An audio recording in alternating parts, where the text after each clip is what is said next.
Today is March 8th, 2022, and this is an NTCA Artisans Roundtable, the first Artisans Roundtable of 2022. It's very exciting. We have the NTCA Artisan team here with us. We have the editor of Tile Letter Magazine here, and we will introduce all of them just as soon as our attendees come in from the cold, dark, damp, wet, and round table, green room, waiting room, whatever you want to call it. We've got a bunch of people coming in from the waiting room right now, and a lot of people registered for this NTCA Artisan Roundtable program. We'll announce it in just a minute. I'll let you know what today's topic is going to be and who our artisans are that will be presenting today. And we're going to have a great program. We're very glad that all of you are here. We still have people coming in from the waiting room, and those people are allowed to unmute themselves. They are allowed to show us their beautiful faces through their camera system. We'd love to see everybody.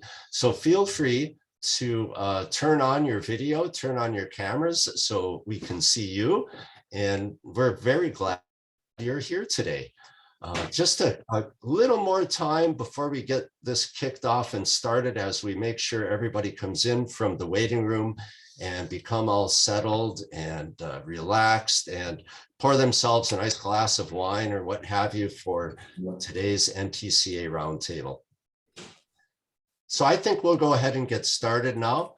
Today is March 8th, 2022. I'm Mark Heinlein, Training Director for the National Tile Contractors Association, and I am very glad that you are here with us today at this NTCA Artisans Roundtable Live.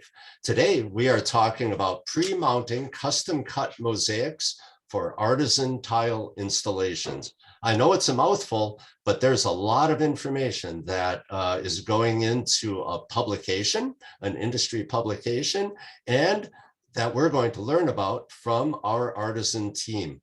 I'll introduce our artisan team here briefly, and you're going to speak with all of them today. We have Lee Callawart. Hi, Lee. Hey, everybody. We have Angie Ray. Hi, Angie.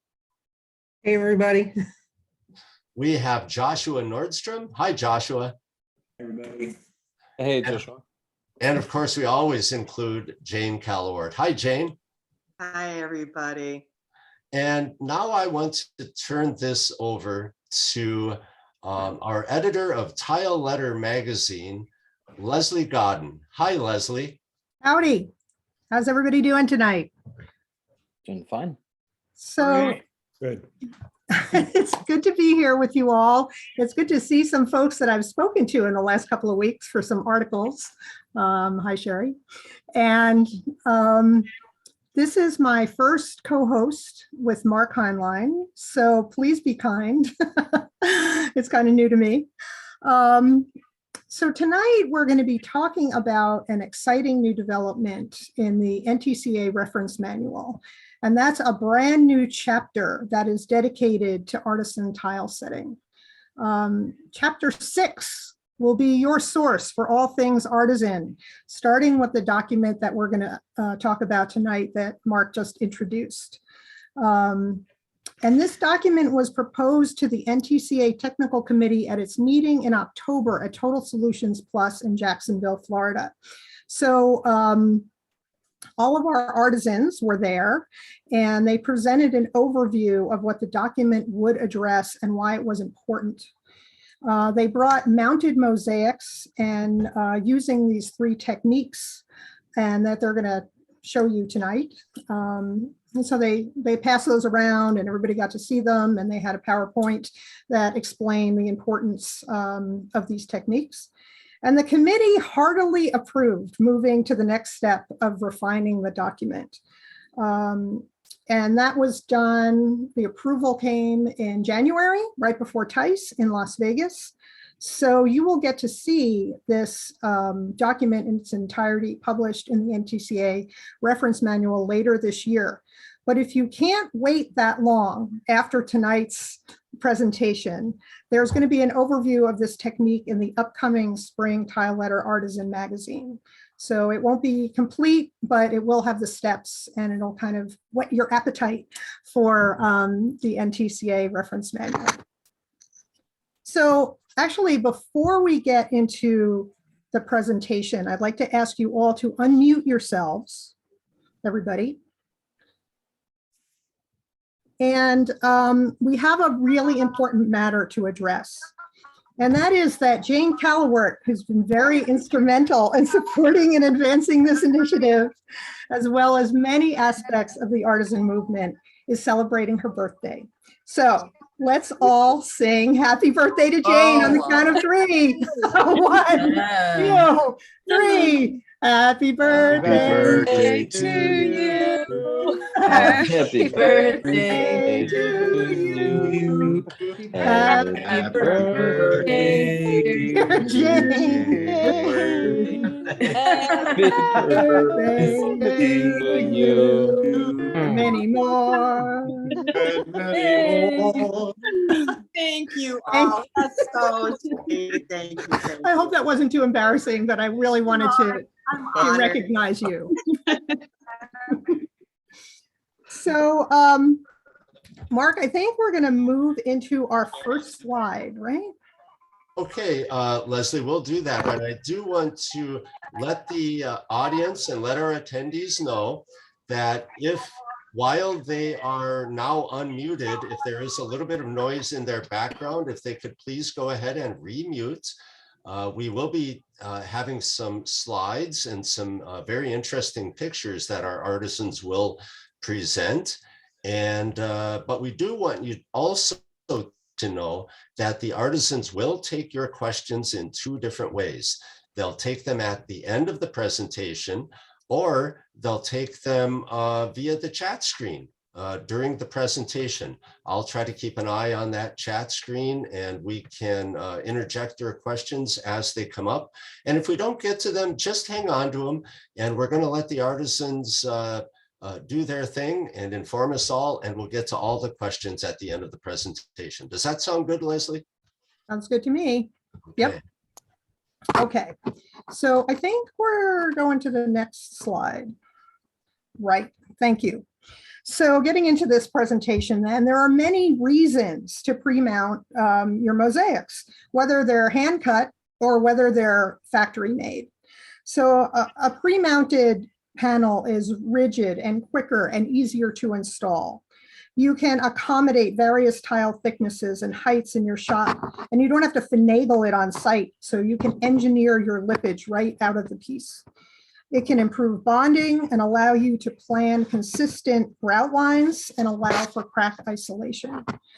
And we're going to explore 3 techniques today. Let's see. Let's go to the next one, I think.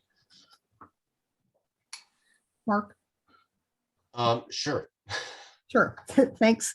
We're going to explore 3 techniques today, which is fabric sheet membrane that Lee, you're going to be talking about, right? Right. Mesh with liquid membrane that Joshua is going to talk to us about, and foam or cement board that Angie will discuss with us. So the next slide, 2 slides actually, are just a chart of the various advantages that the different techniques offer. And this chart will appear in the NTCA reference manual, so you can kind of study it and kind of really take it in. Is there anything you want to add about this chart, artisans? No, I think it's pretty much self-explanatory. Okay, And after it's published, it'll be an easy guide for you. awesome. Okay, so I think then that brings us to Lee, you, to talk about the first technique, which is the fabric sheet membrane. Yes. Okay, so obviously we have the fabric sheet membrane down, and we want to tape face our pieces. You can space them if you'd like to. Sometimes we use little spacers before we face tape. We lay them out, and all the joints can be very accurate, or you can just do it by eye. But then you want to face tape your piece. And this method, your tiles should be probably no more than about 1/8 in variance in thickness. It's about as much as you want to do with this method. So once you have them tape faced, you can cut them into sections, reasonable sections of 1 foot, 2 by 2, whatever you think is manageable, depending on the number of pieces inside of that perimeter. So once you have them face taped, you want to flip them upside down, which you can use 2 boards, one on top, one on bottom, sandwich them, flip them like a pancake, just to keep everything stable. Once you do that, you get your sheet membrane out. You cut a section, obviously, just a touch larger than the piece to be pre-mounted. Then what you want to do is you want to scratch coat your mortar and make sure your mortar is compatible, recommended for the materials you are using in your mosaic. Then you'll want to scratch coat and trowel, just like you do with a tile installation. This part of the process is basically installing tile. You want to scratch coat, you want a nice even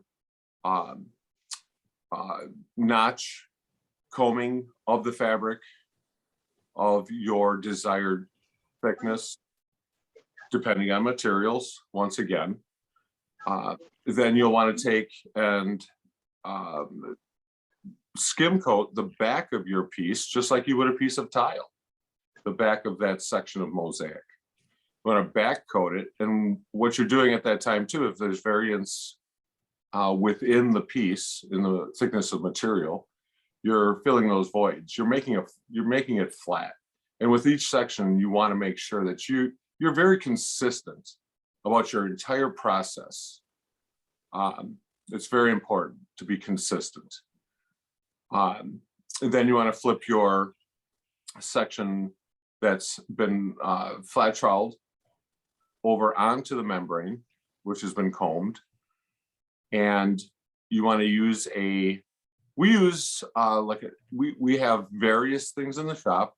We may use a 2 cm or a 3 cm piece of slab, or a large format tile, something large enough that when you compress it, the weight distribution is there. No matter how you're pushing it, you're obviously going to pick the middle as a starting point and then move out from there. But it'll distribute your pressure evenly, having a large enough piece of material. You can also use vibration to ensure. We use should yes. Mark be progressing the photos? Yeah, Yeah, Lee, which slide should I be on now? You can just. Here you are combing. Yeah, we talked about that. That's cool. You can move on. And there I'm back troweling the piece, back coating, not troweling it. Just making sure that it's even. And now we're compressing it. And like I said, you can use vibration. In this picture, I have a 6-inch sander, which just helps with you. And we all know this through tile installations.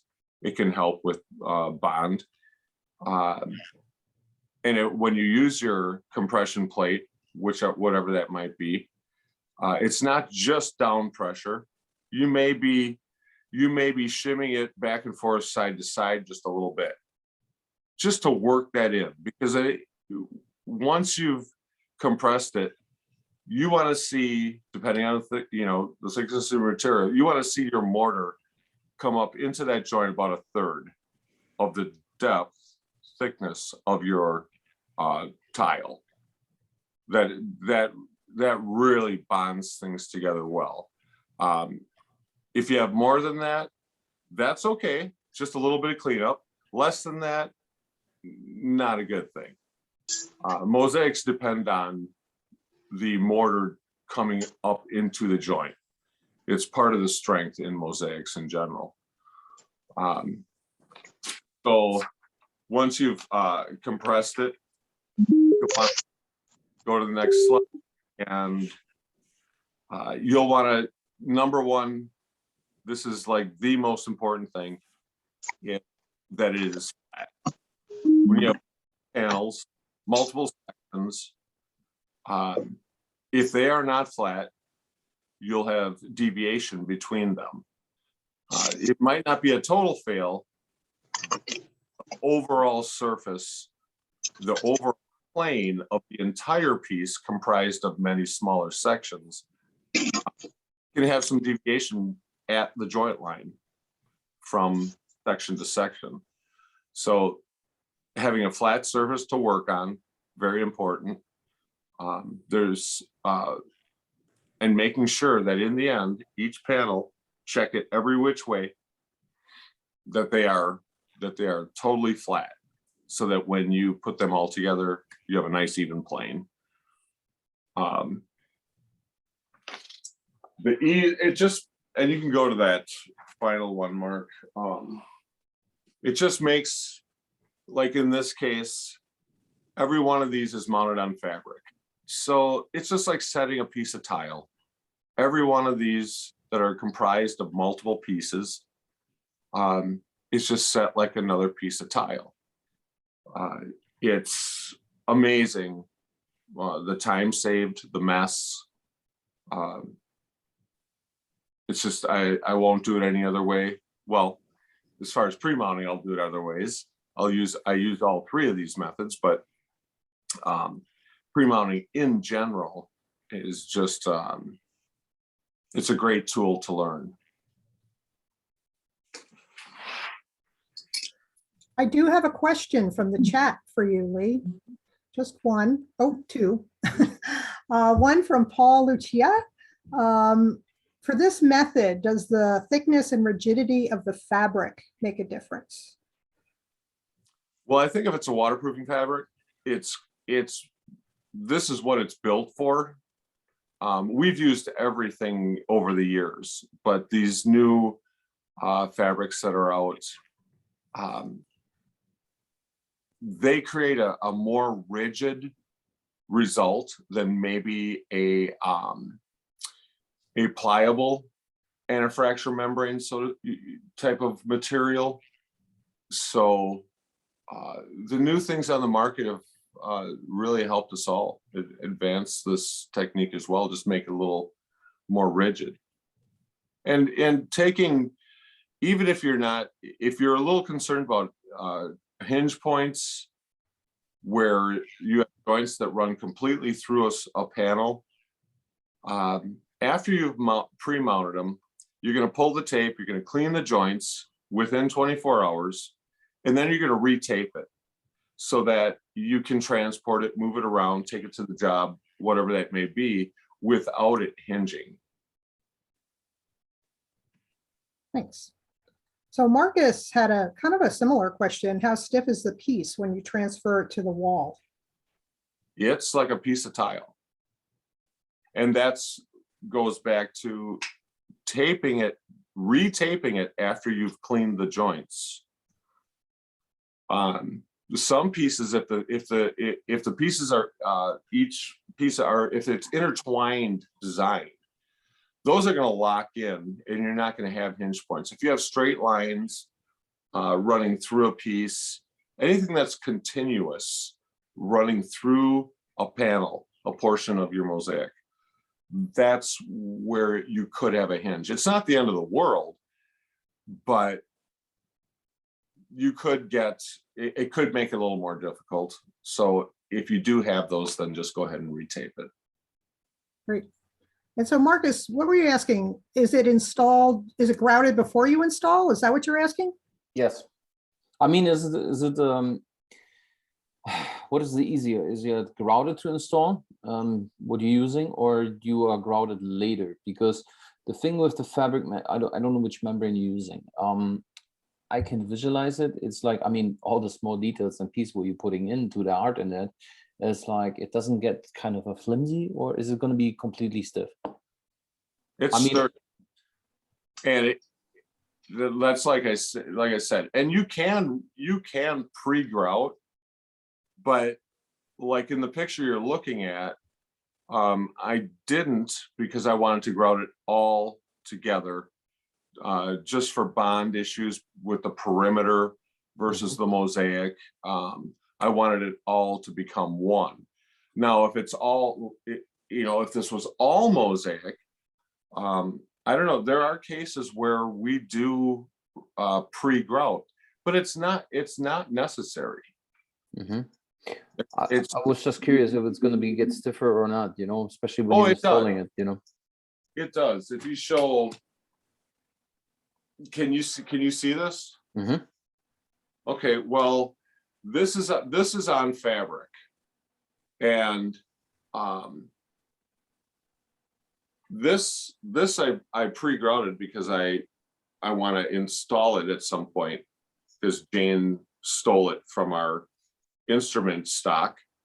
So I pre-grouted it just so that it could handle being moved around and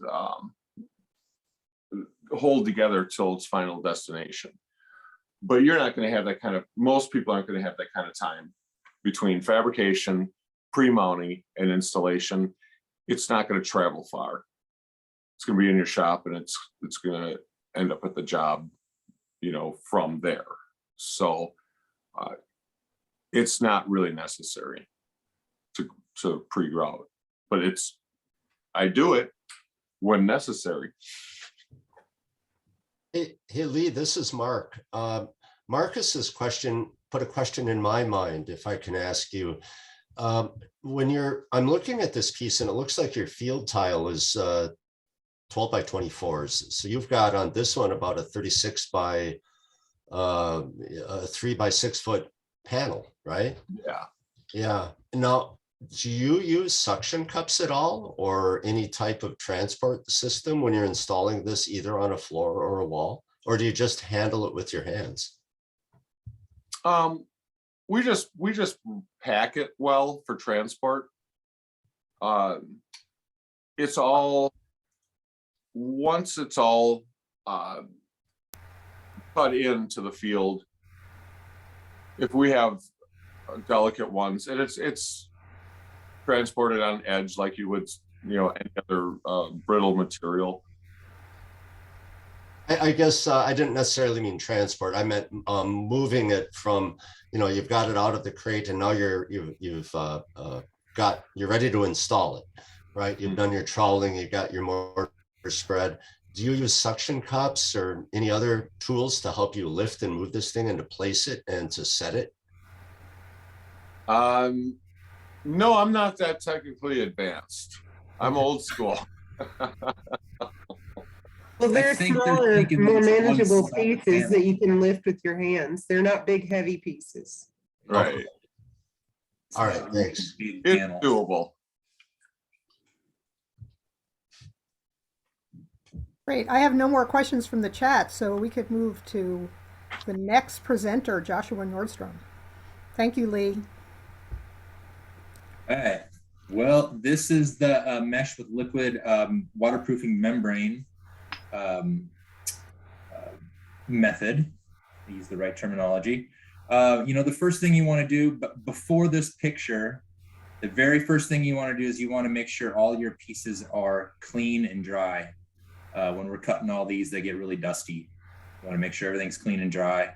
Usually I have a clean bucket of water. I dunk them in and wipe all my tiles off. And then I've got a wood stove that heats my shop. So then I put everything by my wood stove and kind of force dry it. So these have all been dried, laid out over my template, right side up.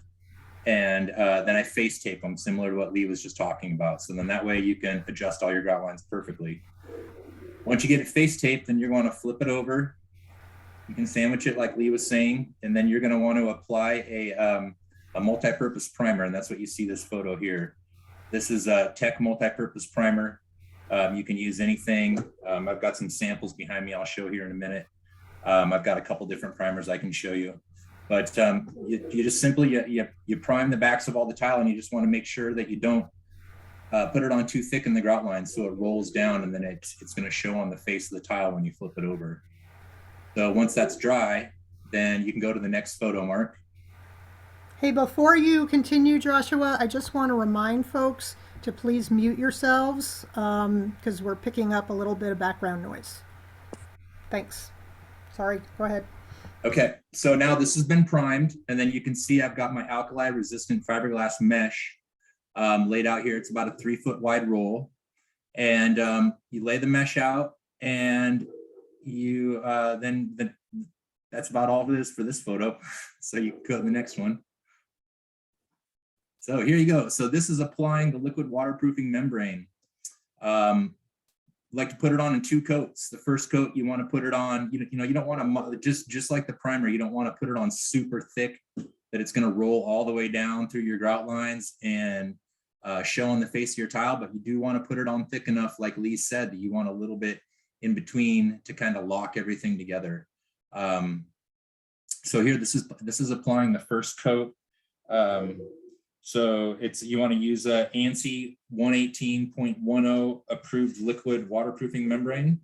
And I like to apply them with just like the disposable brushes. You can see there, those cheap, like 99-cent throwaway brushes.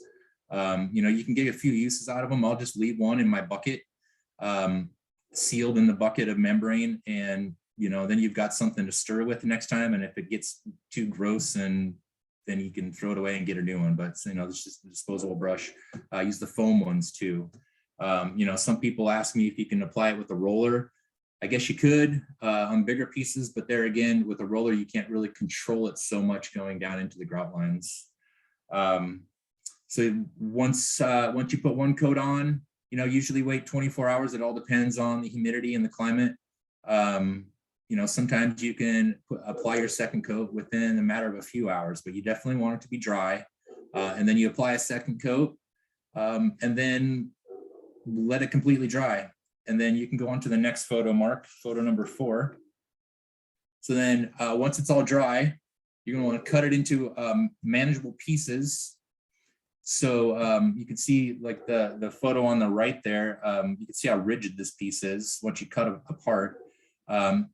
So then it all depends. This is just a medallion. So it's a 4-piece medallion. If you've got a multi-piece mural, you're going to want to cut it up, cut it apart, and then you're going to clean all your edges off with your razor knife, cut anything off that's,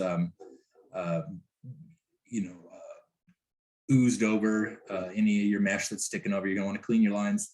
And then this is a chance for you to, once everything's clean, then you're going to flip it back over and piece everything back together, and then you can label it for installation if you've got a a big piece that's got multiple pieces, just to make it a little easier for install.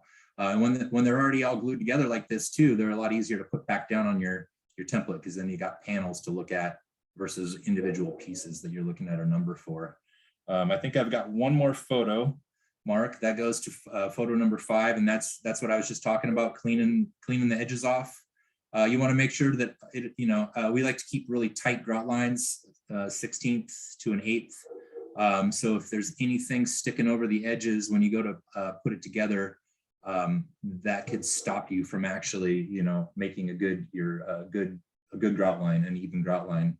One thing you want to do too, within 24 to I'd say 24 to 48 hours, as long as you got your face tape on there, you want to flip it over and you want to clean out anything that's oozed through. I saw Maria just chimed in. I don't know if that's what you were asking about, but you want to clean all the ooze out while it's still wet, because when that stuff sets up, we all know that it's just like it's like a liquid rubber that turns hard, and it's hard to cut it out.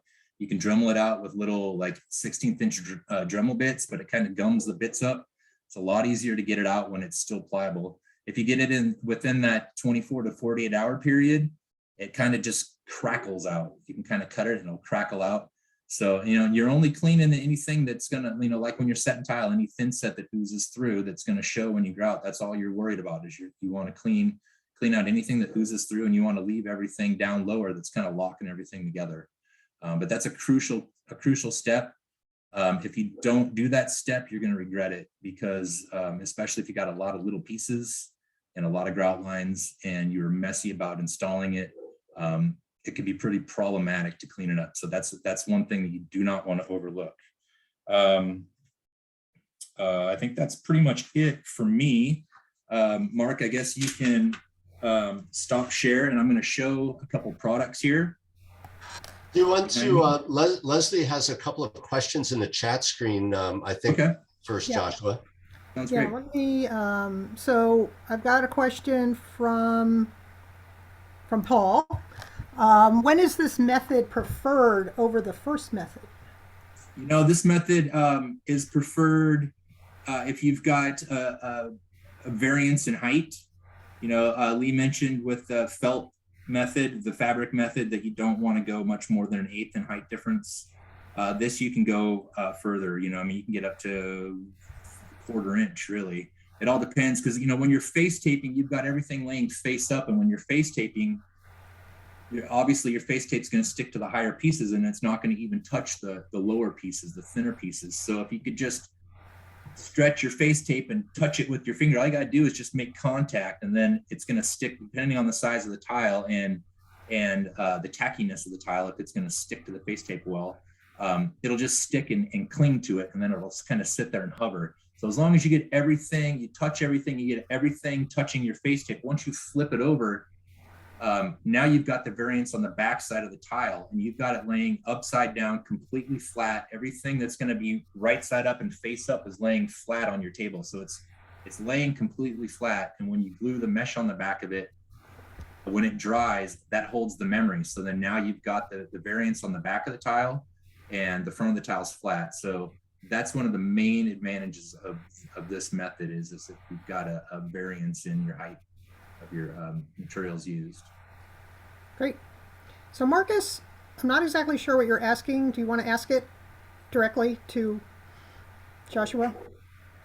Yes, my question about that is a primer, right? So when you're using the primer and you're applying it in the back, we all know that especially the stone, marble, and there's some other natural stones that are really moisture sensitive, and they're taking everything, and it could bleed through. So now my question is, this product doesn't bleed through. Do you have any issues with that? in the changing the color, something coming through? Well, I guess if you use a certain, I guess certain materials might be problematic. You don't want to use like this aqua defense behind me. This is a blue primer. What else here? We've got the tech primer goes on white, and it comes clear. So I don't know if that would actually do any, if it would stain, if you would see through the tile. Maybe I don't work with a bunch of like natural stone. I'm thinking maybe like some onyx or some marbles, you're thinking might do that. But I've worked with a lot of Calcutta marble, because I do a lot of mountain scenes and use a lot of the Calcutta for the mountains and glaciers. And I've never had an issue. But certain materials might be a little sensitive to that. I've never ran across it. I know that like for stone installations, I remember reading through the reference manual, and they've got there's a white page in there talking about pre-sealing all the stone. It was an all-sided sealer. They're sealing all sides of the stone, and I always thought that was kind of strange. But I don't know what they're using to seal that stone versus this being a primer. I think if you work with a primer that doesn't have pigment to it, I think you're going to be a little safer. Find a primer that dries clear. Hey, Joshua. Yeah. I've actually done some testing before I did my Kingfisher piece. It had a lot of Calcutta in it, and I tested with Hydroban with the green waterproofing, and it did not bleed into the Calcutta, which is pretty. And then, But as for the color, I mentioned in the comments that when I cut the glass pieces in the Kingfisher, you could see through the glass to the edge that I had cut, and you could see the primer underneath. So Through the edge, through the sides of the glass. Yeah, using anything translucent, be mindful that you probably will pick up some of the primer. Right. Yeah. I mean, if you're working with the glass is clear and it's either painted back or foiled back. Yeah. And if it oozes in the sides, I've got a glass panel here that I can show, and I don't see. This is a what is it? It's like a translucent glass, but it doesn't change the color of it at all. But I guess it all depends on the kind of glass that you're working with, because glass is clear, and if you get it oozing down too far in the grout lines, then I guess that could be an issue. You might see that, and you might want to clean that out a little more before you grout it. I have another question here from Ollie, little tile guy.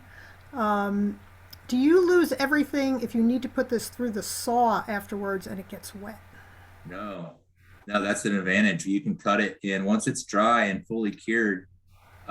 You can slice and dice this, and it doesn't want to fall apart like a manufactured mosaic does, for a store-bought one. We all know, like, running a store-bought mosaic into the saw, it's a hit or miss. And most of the time it's a miss. These are pretty solid. If you get 2 even coats on there and it's completely dry, you can run it through the saw just fine. Great. Because it's, once it's dry, it's not water soluble anymore. It's, it's made for waterproofing in showers. So I have a question, or actually a comment from Nadine Edelstein. Hey, Nadine, do you want to unmute yourself and ask? Hi there. Let's see. I can't tell whether you can see me or not. We can. See ya. Okay, hi. I just wanted to say one thing that's semi-related about the bleed through, which is that the only time I've ever experienced bleed through on a natural stone where it was a problem, it was when I had used a polyurethane adhesive to bond the stone. And so, and it wasn't for like 2 years.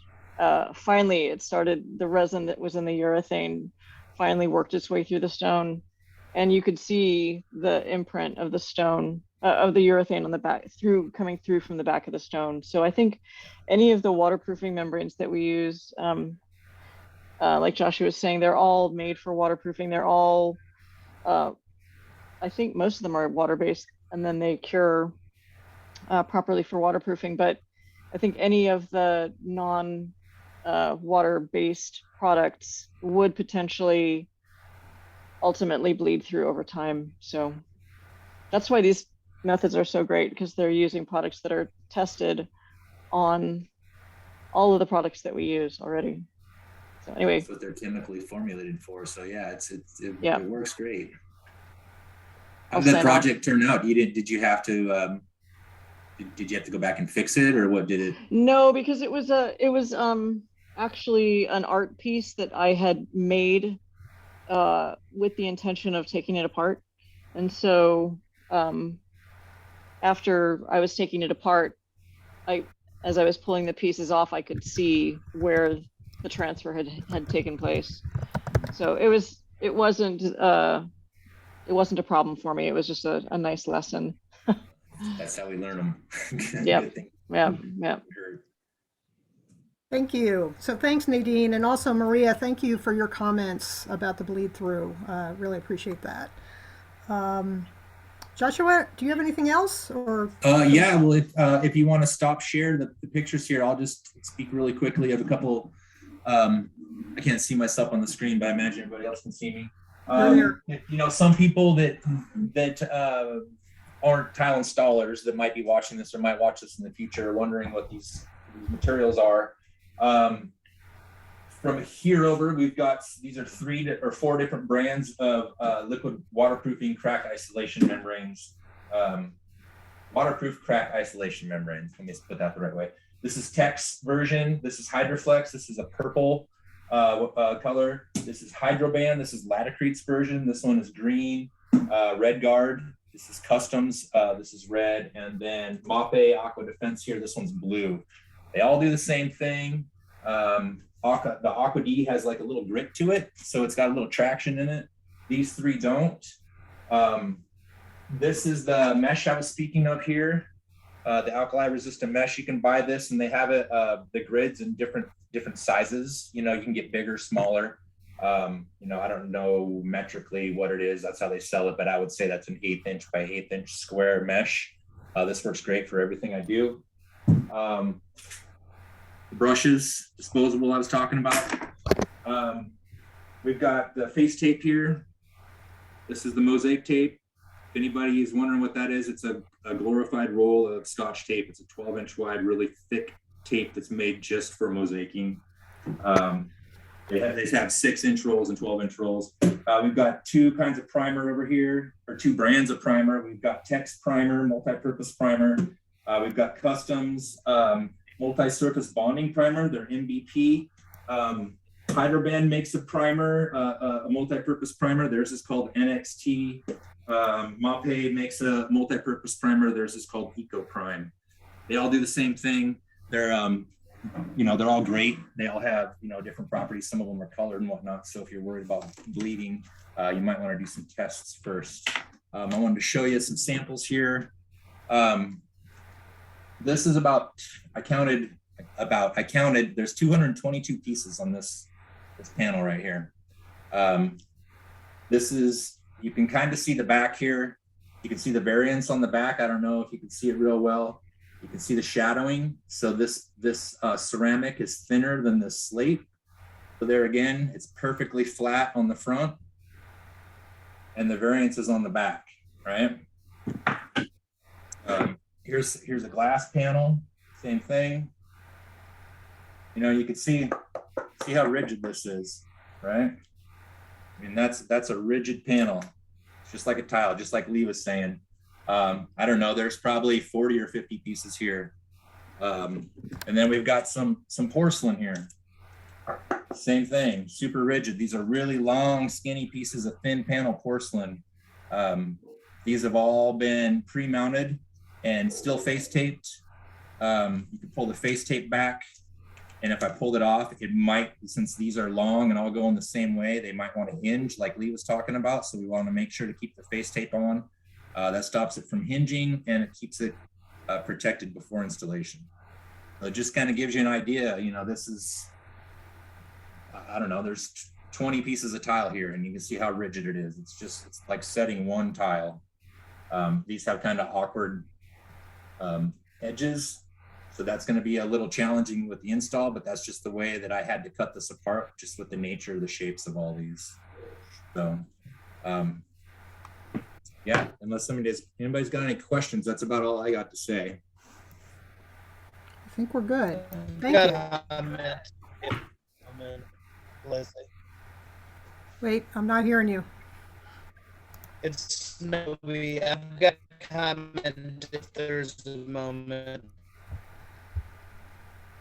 Can you hear me? Not well. Can you put it in the chat? Yeah, I'll try that.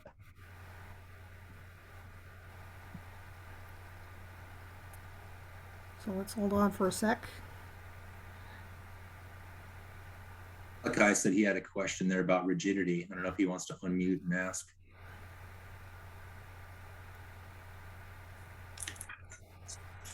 Hi, can anybody see me? Yep, go ahead, Malachi. Hi, I'm painting my basement. Joining in, watching everybody. So I'm gonna turn, can I turn my camera around? Sure. Okay, let me see here. I don't even know how to do that. Let's see here, maybe there. Cool, okay. So I am like stage 2, which is setting. I haven't grouted yet. So basically I pre-mounted all of this. I took off that face tape. So I put that back on because I'm going to do this top part is going to be penny rounds. And then this is all slate. But last time that I did that, I set it with X5 and it was really flimsy and it just fell apart. And I don't know if that wasn't, I didn't have face tape on it before. So I just wanted to know like what I should do with maybe my project in front of me. And Well, that looks like it's go board, so that's a rigid, like that's a foam board, right? So that's going to be a little more rigid than if you've got the mesh backed or the fabric backed. So, you know, that's an Angie question more, if it should be face taped. I would face tape it just to keep it clean. Myself, I mean, once you get, I mean, that's just going to keep anything out of there, right? You face tape that and cut all the tape off your edges. So the tape is just stuck to your penny tile. It's going to keep it protected, if anything. I don't know, Angie, you got any thoughts on that? Yeah, I would definitely face tape just about anything, just like Josh was saying, to keep it clean. And if you didn't have the clear tape, you could always do rows of painter's tape. So, but definitely it makes it more rigid so that you can lift it up and set it into place if it's taped on the face. For sure. Do not use packing tape. No. One person in here learned that the hard way, and I'm not going to say who it was, but don't use packing tape. Just because it's clear doesn't mean that that's what it's for. I have another question on that then. You have the clear face tape that's there, and you said it was like a 3M specifically for mosaicing. I've got one that's for mosaics as well, but it's really not that strong. And if it's cold, forget it. Yeah, you know what I used to use before I found this stuff is I used to use a lot of carpet shield. It's a 2-foot wide roll of carpet shield, and it's really thin, and they'd roll that over carpets to walk on, right? That works, but it's super thin. This stuff it's mosaic tape. It's made by EMI Specialty Papers. I ordered direct through them. Angie's got a link through somebody she knows that she could probably share. But yeah, this stuff's thicker. That'd be awesome. And it doesn't have the super sticky residue. Like if the carpet shield, if you leave that on too long and you peel it off, you're going to have some sticky residue that you're going to have to buff off, or maybe even use some solvents to get off. This stuff doesn't do that. I haven't found it to do that at all. And I've tested it up to 2 years with tiles outside with the face tape, and it still will peel off just fine. It's just actually really strong. Sometimes people think a little too strong, so you have to peel it away slowly when you peel that off. Yeah, would you peel it down instead of off, right? So like if I'm peeling this thing, yeah, you're not gonna peel it. I'm gonna peel down like this instead of out, because if you pull out, you might be popping pieces. So that, you know, that could be problematic if your pieces aren't bonded properly.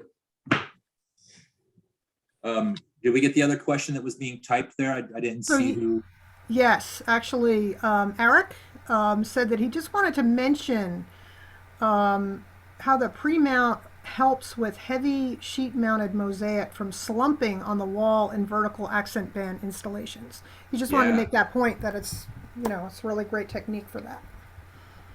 Yeah, so you don't have to put a billion wedges in to keep your glass mosaic from slumping on the wall. Yeah, it's not just for artwork like what we're doing. It's a very practical, all these methods are very practical on just an everyday installation, just for doing everyday work. We just, you know, we've taken it to the next level doing mosaics, and but it's just practical for everything. I mean, I keep a roll of mosaic tape in the van with me, so we can tape something, and if we want to, we can pre-mount it and then come back the next day and set it, you know. Great. So just, you know, everybody check the chat because there's a couple of links in there. Paul found a mosaic tape on Amazon that he put up for us. And Mark is also posted to the Roundtable playlist on the NTCA YouTube channel. So take a look at that. But I think, Joshua, is there anything else that you have? Unless there's questions, I think I'm done. Okay. So thank you. Thank you so much. And we are going to move to Angie, who's going to walk us through her process of using foam or cementitious backer board to mount her mosaics. So thank you, Angie. Take it away. Okay, so this process is using the foam board or cementitious backer board, such as Weedy or Go boards, Hardy backer, stuff like that. This example is foam board, and you're essentially just going to cut it to size. And I'm simulating like a mosaic band for this one. So we can move on to the next photo. And I'm trying to get rid of my picture. Okay, so the next step would be to, I have my tile already ready and it's flipped over, it's face taped. So the tile's upside down, flipped over, and I've skim coated my foam board. Okay, we could switch to the next. All right, so the next step is to trowel on the your Thinset using the appropriate Thinset for the material that you're using. Next step. And we're gonna, it's just like in regular installation, you're gonna tap that in, make sure it's nice and flat, which it should be. And next step, you just kind of fly through this, so it's fine. Now we're just letting everything cure. And so I have, if you want to stop the share, I have the actual piece. So this is the piece. It's all ready to install and grout. So we would just install this as we were installing a tile, and skim coat the back. Because it's a foam board and the fabric, it's good to key that in and then install it onto the area that you're going to put that in. So it's simple. You can design like a mosaic with an arch, some crazy shaped foam piece. Go ahead and set all your pieces, and then once that cures, then you can install it as one big piece. You don't have to stay there on site. And the foam board is good also if you're trying to achieve a specific thickness. So if your surrounding field tile is a certain thickness, and these tiles here are only 1/8 of an inch thick, so you just want to use it to build up the area so that everything is nice and flat in the end. And that's it. That's it for that one. Anybody have any questions? So I have a question. So would you said that if you're trying to achieve a certain thickness, that is a good method, right? But if you have pieces that are different thicknesses, would you be better off using a different method to pre-mount? Or would that... What do you mean, pieces within the mosaic that have different thicknesses? Yeah, like if you had... Okay. Yeah, so let me just rephrase. Whenever I was saying that, when you're working with different things with the different thicknesses, sometimes like mosaic borders and things like that will have the tile here will be a different thickness than the field tile. So if you need to build it up, using foam board is a good solution for that. So if the tile that's on the foam board is in different thicknesses, that's a whole That's what I meant. thing. Yes. Yeah. So if the pieces that are actually part of the mosaic are different thicknesses, would it be better off to use one of the other two methods? Okay, great. Yeah, I would use the mesh backed. Great. For that. Thanks. Or the other one as well, because then you can play with the Thinset and flatten it out. Thanks. Angie, it's Mark. I have a question. And I want to go back to this slide right here that you showed us pressing in the mosaic. Mm-hmm. And I have a question about the tool you're using. Is that a soft silicone float, or is that a hard plastic float? What? Yeah, it's an epoxy float. Okay. Okay. That's, and why I was wondering, are you concerned about even pressure across the face of the mosaic, or, not scratching it, or all of those things? Well, I like using them because, yeah, the scratching is a issue, I guess, sometimes I don't know, if you have clean floats, then anything stiff would work. But for that small area, I just grabbed that one. Okay. It's just a small little, as long as your work surface is flat and your tiles are all the same thickness in this situation, that would work. Okay, great. Thank you. So Malachi has another question for you, Angie. Malachi, do you want to ask? Just unmute yourself and ask. The the person who just asked a question was about boards and thicknesses and stuff. Yep. And the board that I had on the Go board, it was kind of a question for the previous method, like mesh backed. Because to me, I thought that this was like the fastest, easiest method for me to possibly store and transport. But I'm gonna put my video on. The question that I had earlier was like, should I not have used Go board and perhaps taken this big monstrosity and cut it into smaller pieces, so that way it's transportable in pieces, and then use mesh back instead of a 1/2 inch? Because the thickness that I have in the center, that's a very thick slate tile. So I mounted these penny rounds onto 1/8 inch weedy to meet the thickness of the slate.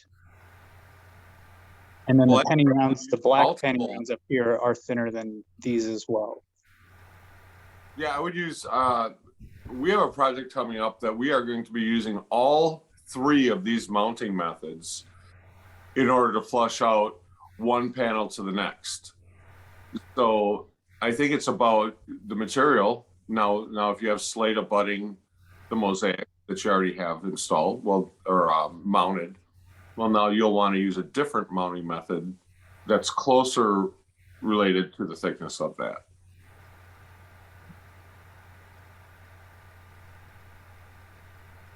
Does that answer your question, Malachi? Yes. Great, thank you. How would it be possible to cut this into pieces from having such a large piece at its current state? Is that even razor blade in time? Get in there with a Dremel right now and cut it into sections. Nice. Cut right through it, right through your joints, and just pick your spots. As far as what size you want each panel to be, and you can section it right now. So I have a question for Angie. And I see you, Nadine. Angie, this is from Robert Ford, and he said that he saw you did some mosaics on permat recently, and he's asking if you pre-filled the permat before use, and how did that work? Okay, yes, I did pre-fill it. It was somewhat of a test of the permat to see how it would work out. And it worked out great. The one thing I would suggest with the permat is to pre-cut to the size that you need, because it's pretty cumbersome to cut it after the fact, after the tile and mosaic's been installed onto the permat, pre-mounted, installed, not installed. So I did pre-fill it, let it cure, and then I thinset, layer thinset, and then set my glass using it was only an 1/8 of an inch glass. So like Lee was saying, and Josh, these methods are ideal for really thin tile. And so with the thickness of the permat plus the thickness of the glass that I was using, it created the perfect thickness to butt right up to flush out with the field tile around it. So it worked amazing, and it was a pretty decent sized piece, and it was pretty stiff and rigid. No, I wouldn't go and try to mishandle. I'd handle it carefully, but with the face tape on the front, and I had it mounted and pre-grouted. It was nice and stiff, and the installer had no issues with it whatsoever. Cool. So Robert's asking, I think, if you pre-filled both sides or just the top. Yeah, no, I didn't fill the fuzzy side. Okay. I just, there's the fuzzy side and then there's the not fuzzy side. So I filled the plastic mesh side, let that cure, then Thinset, then the material Grout face tape. Great. Okay, thank you. And Nadine, unmute yourself. Hi there. All of the comments have been sort of circling around this sort of other topic that we all are familiar with, but I don't think it's ever been explicitly stated, which is that for a lot of us, and Malachi, when you were talking about your issue, you know, it brings up the issue of a lot of us. Is there somebody like using some kind of machinery in the background or something? Or it sounds like there's like something's being like a sprayer or something. Anyway, it seems like a lot of us are doing these projects for projects that we ourselves are working on, right? So we're installing these pieces that we're making. And I think that gives us a little flexibility in ultimately making sure that we're producing these pieces that then can be installed like tiles and be made very flush. And so if we're doing the installation ourselves, then we can decide whether, well, if it's worth doing that extra layer in the shop versus floating it lightly on site, because we have the precision, the capability to create the precision that we want on the job site. But for a lot of people, Angie especially, when she is making things for clients, the beauty of being able to use all of these techniques is that we can then sell these pieces to other installers, other clients, and give them a foolproof way to make these things look perfect. And so it enhances our industry so much to be able to create things that are just foolproof. And you know, we've all been jiggering around with this for years and figuring out ways to do this ourselves. But I think the beauty in this whole extra step that you guys have really helped promote is that now we can really show off our work so that other people can install it. I mean, it's been a very difficult thing for me to think about wanting to make pieces for other people, because you just know that, you know, you can tell people how to do things, but if you can just hand them something that's ready to set in like a tile, it's going to be the project and the product that you envisioned. So I'm just really grateful that so much of this is catching on fire, and for the reason, not only for us to be able to install, but for other people to take these things and make their beauty last. So Right. That's all. Thank you. Great point. Absolutely. Great point. I don't have any other comments, except that I do want to direct your attention again to the chat, because there have been a couple of more links put up there that might be useful from Kim Immenhausen and a couple of other folks. If we don't have anything else, Mark, is there anything you want to add at this point? Well, I certainly want to thank all of our artisan team. In fact, I just did a little bit of a side chat with Jane to let her know that what a terrific program that we're having right here, right now. And what a pleasure to have all of you here, excuse me, and all of our artisans always together, and all of you here commenting on this. This is truly the power of our NTCA artisan group. And it's so wonderful to be a part of this. And Leslie Godden, you have done a terrific job on our program this evening. And one last chance, does anybody have anything else to add here? I do. Yeah, go ahead. So I just wanted to say that, so this document is going to be in the upcoming reference manual.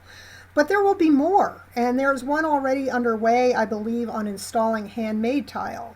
So that's kind of coming up.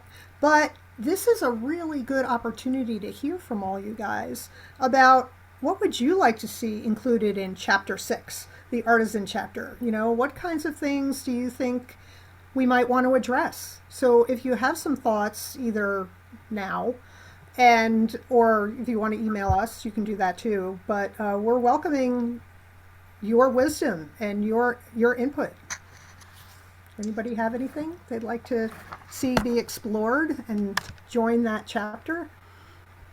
Leslie? Well, there's the handmade tile issues and concerns. That's one thing going to be worked on here. Hoping to get that put in the near future. Just a lot of things that over the years, there's so many different bodies of clay that people use. The finishes are different. And there's a lot of misconception that it's just tile. I think it's important that people know the differences in these materials and how to use them, treat them, install them, manipulate them if possible, reglaze the edge, all those things. I think it's an important thing. That's the one we're working on right now, but I'm sure there's many others, and over time, it is an open door for any and all who have an idea or a new method of doing things to don't be silent. You know, this is why this chapter has been created. It's for you, it's for all of us. Leslie, we have another comment from Malachi here, and Malachi, if I can jump in, I actually had the same question that you just typed, and I'll go ahead and read it. And Angie or Joshua or Lee. I'll answer that one. Yeah, you don't want this one, or you do? No, I will. I'll take it. Okay, go ahead and take it. I'll read it for everybody, Angie, and you can take it. How many materials and thicknesses and mounting methods can be conjoined, love that word, into one art piece and project, mixing like glass, a ceramic, natural stone, and a porcelain all in one piece with many varying thicknesses? Great question. Easy answer. As many as you have patience for. So go for it. Use every one of them. Yeah, as many as you have patience for. I've used many different thicknesses of materials, and in one particular floor medallion, and it worked out. It just took a while, you know. Takes a lot of time to deal with each one of those thicknesses and different types of methods. And actually, in a project I'm working on now for Scott, who's in the room, it's an octagon floor inlay. I've got different thicknesses of material, varying materials, and also different pre-mounting methods for the sections that I'm making. So it's I did what I had to do to make it the key is for floors to make everything flush. So I used a variety of ways to do that. And Scott will be able to install it in certain sections. And hopefully it'll all work out. Can I add a little bit to that as a follow-up, Angie, to a comment or question that Malachi typed in? He's asking, would the multiple layers and types of materials make it a hodgepodge and still last a lifetime? And if I can answer that, and you can jump in, Angie, or anybody else. Malachi, I want to point out that this document that Leslie told us about that went through the NTCA's technical committee, these are people that are vast experts with a wealth of knowledge and experience and wisdom in the tile industry, including Jane and Lee and Angie and Joshua. And they presented to their peers on their committee this document that they prepared. And the rest of the committee, roughly 50 or so people throughout the tile industry, accepted this document. And they wouldn't have done so had they not been certain that these methods and techniques would stand the test of time. Did I say that right, Angie? Yes, and I'd like to also mention that the materials, the quality of materials that you choose is very important. You can't just buy a bunch of cheap stuff that isn't going to last a lifetime. So not only do you have to think about the quality of the setting materials, you also need to think about the quality of the materials that you are using, so that material will also last a lifetime. So we already know our methods are tried and true. We already know what the standards are, but the unknown, the big question mark, is where you get in your materials for tile and tesserae.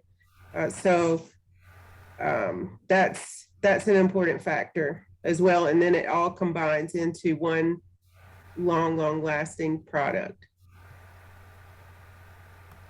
Well, that's terrific. Leslie, you know me, and one of my favorite questions that I'm seeing here near the end is from Sharon. Right. And Sharon, do you want to address that, Leslie, for us? Well, so Sharon's asking about how you get to see the documents, right? And to stay involved. And the documents are coming out. It's in the NTCA reference manual. This is a really important industry resource. So these documents will be there. But the other way you can be involved is, well, there's a couple of other ways. Another way to see it is with Artisan Magazine.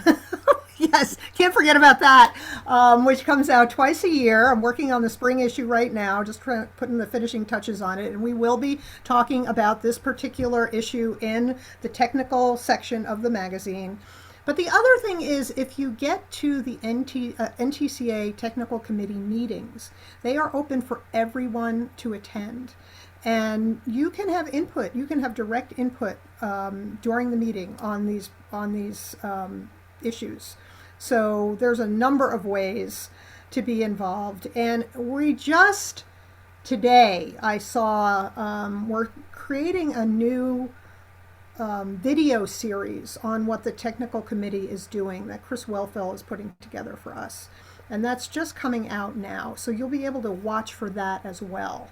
So we've got lots of different ways to stay involved. And we want you to be involved because, you know, these documents are only as good as your input and what you're talking about and what you're adding. So thank you.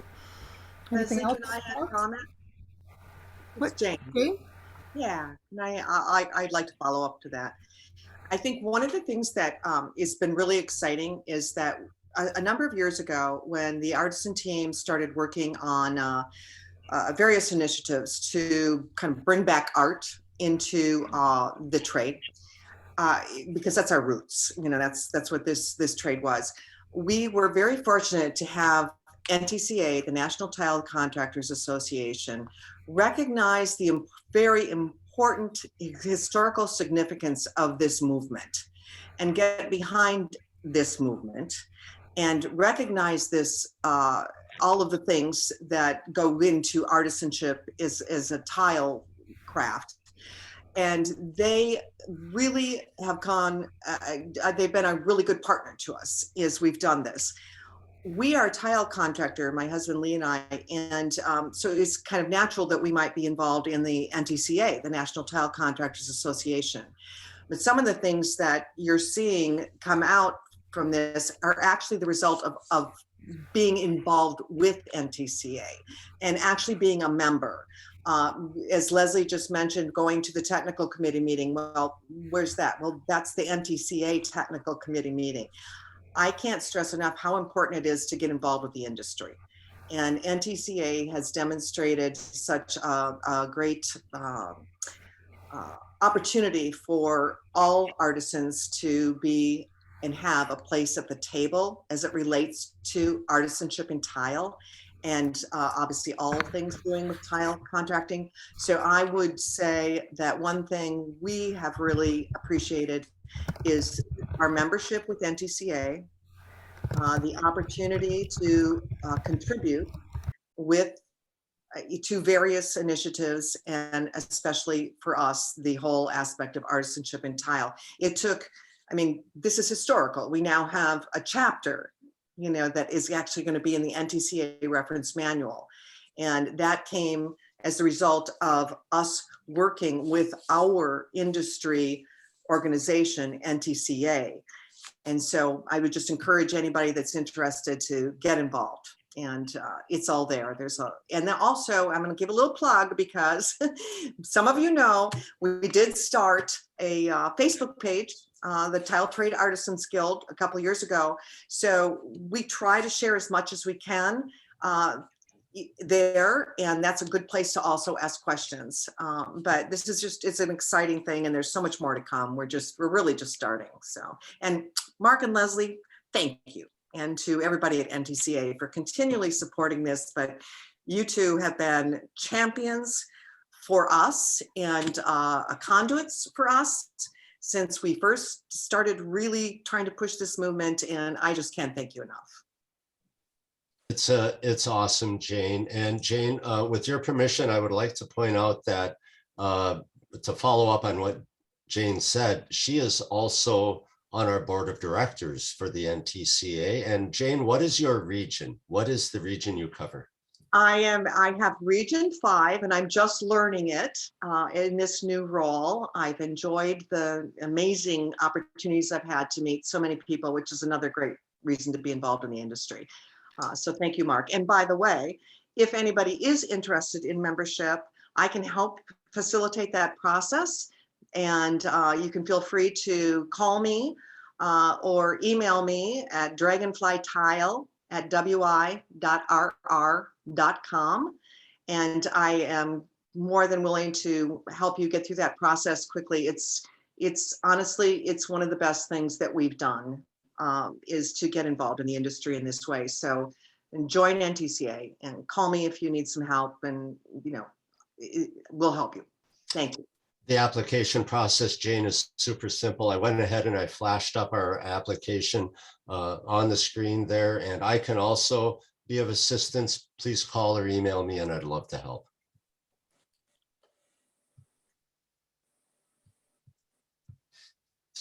So Leslie, you're muted. Sorry. Go ahead and unmute there. Sorry about that. I'm talking to myself over here. I know what you were doing.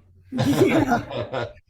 So I think that we are drawing to a close, unless Mark, or anybody else has anything else to say. I'd like to go with one more lap around the block, and let's go to Leslie. Do you have any parting words of wisdom for us?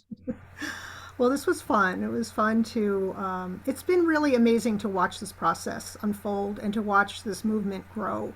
And, Jane was right. I mean, we start with art. When you look back at the mosaics, the Roman mosaics, the Turkish mosaics that are, thousands of years old, it's just amazing to me. And to be part of that in any way, to be part of that history is just, it's so inspiring. So it's really great to be part of the artisan movement and to work with all of you. And it's great getting to talk to more and more of you as I'm doing stories and doing some digital stories. So I always am looking for great projects. So please email me or call me or text me or whatever and let me know what you're working on. We can, you know, we have 2 artisan issues a year, but we also have the digital tileletter.com where we put digital stories about artisan projects. So we're always looking for material. And thank you so much. And thanks for being kind with my first co-host. So thanks. Lee Callawart.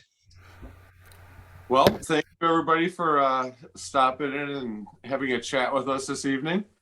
I'm just pumped. I'm excited. This is just the beginning, and this is it's so much so much more far-reaching than just where we are right this moment.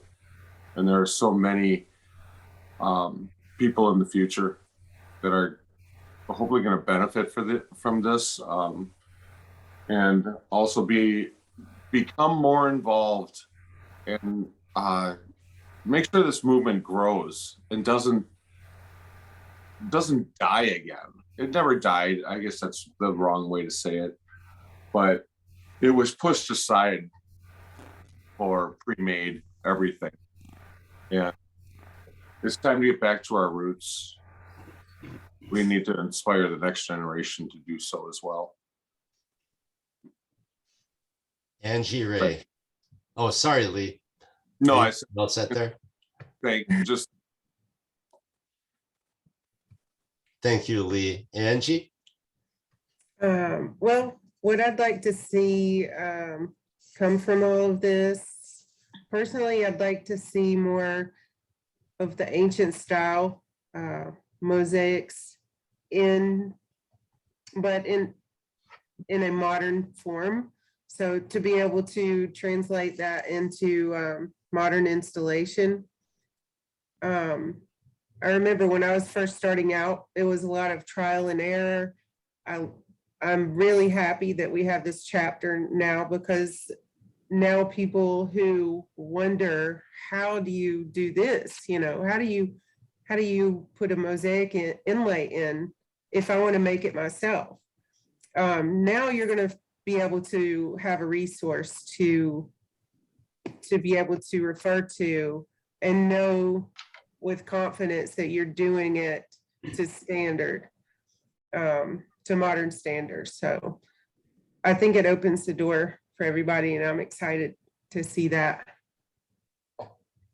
And thanks for coming. Thanks, Angie. Joshua Nordstrom.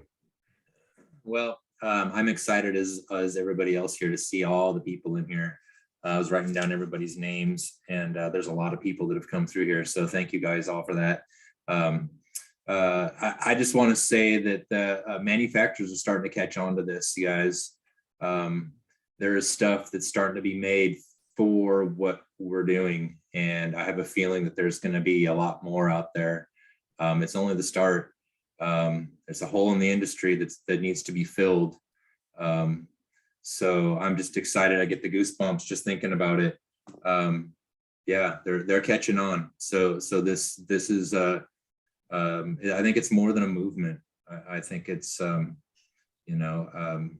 don't know who coined it. I think Jane coined it, make tile sexy again, and we're doing a darn good job. So I'm proud of everybody. I love seeing what everybody's doing. It's just really, everybody inspires each other, and that's the coolest thing about these Zooms and the guild and everything. It's just, I feel like this last 2 years, the whole thing's just come up a couple levels, So I'm excited that the manufacturers of all the products we use are starting to see that, and it's growing. So thank you all for being part of it. It certainly has come up a couple levels, Joshua, and it couldn't have been done without all of you and everybody who attends our roundtables, and everybody who's a member of the NTCA. And I want to thank all of you who shared yourselves with us this evening, our artisans, our colleagues, It's such an amazing thing to be here and do this. And this is only our first program of 2022. We'll be getting on to more programs in the near future. And I hope that, excuse me, some of you found out about this program or were reminded of it by receiving our text today from our text messaging system. And if you haven't yet, please opt into that by texting the letters NTCA, super simple, to 31996. Really easy to do. We'll send you reminders of these programs so you remember when they're happening in your time zone. And we'll look for you next time. We don't quite know yet when our next one will be, but we will get that published and we will certainly let you know. So thank you. We hope to see you down the road and at our next roundtable. And watch for this program. It has been recorded on the NTCA YouTube channel.